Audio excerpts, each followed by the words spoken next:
Good morning, happy Tuesday to everyone. This is part 2 of our assemblies for this week. If you didn't hear yesterday's, please go back and listen because this thought will complement what was said yesterday. We need to create a society and a school culture where people feel safe. The way I want to present the thoughts this morning is through poetry. There's an amazing book using poetry to promote talking and healing. This is the first poem.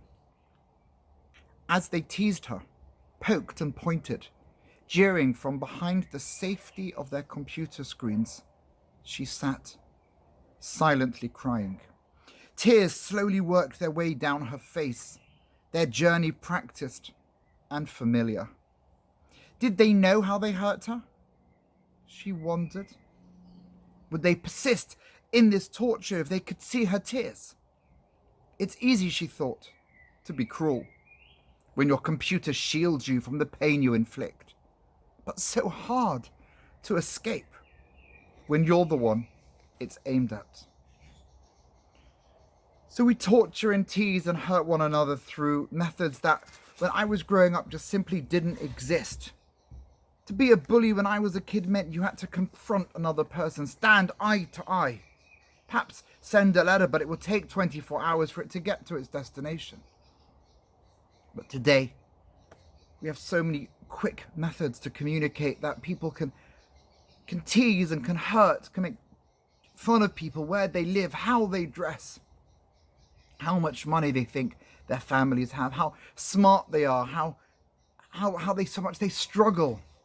Other people struggle in class. You can pick anything if you really want to hurt.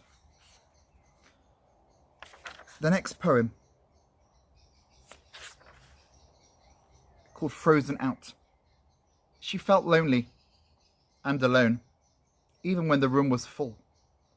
No one wanted to utter her name for fear of falling foul of the bully.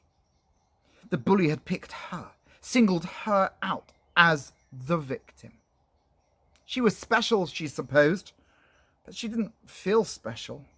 She felt the pain and redirected eyes, ceased conversations, games cut short. There was no beating and no biting, but this was worse. She felt alone when surrounded by those she once called her friends. I'm not foolish to think that friendships are easy. They're difficult, and especially in the high school years. You might have the tightest, most close friendship one day, and the next you're barely talking to each other. You don't understand how someone could turn on you, but that feeling of being surrounded by others but yet to be so alone is awful. It's hard to build friendships, but friendships we must build. We don't live in isolated communities, so isolated on a mountaintop somewhere. It's not good to be alone, says the Torah.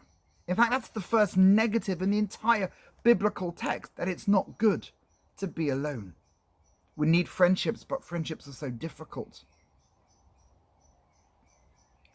Going to read one more. It's called Betrayed. Did you ever hate someone so much it hurt? Wanted them gone from your life so badly that they filled your every waking thought?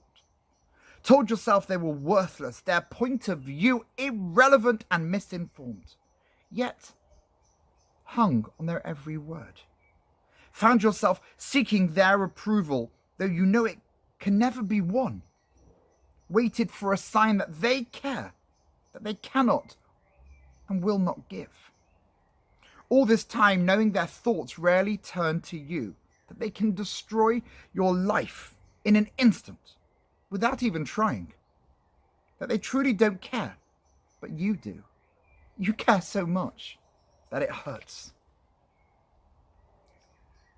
Let's make a promise with us, to ourselves, to those next to us. Let's never allow things such as body size and shape, skin color, money issues, how well someone does in school or those that struggle, how sporty or not, how musically gifted and talented or how tone deaf a person might be. I promise you, These years for some seem like the hardest years in your entire life, and you can't imagine them getting any better. And for others, you haven't got a care in the world, and you don't really get what I'm saying. But we need to create a society where people aren't bullied from behind the screen, are not made to feel like outsiders because of something ridiculous, when no one is in pain. Let's make that promise. Let's make this a reality.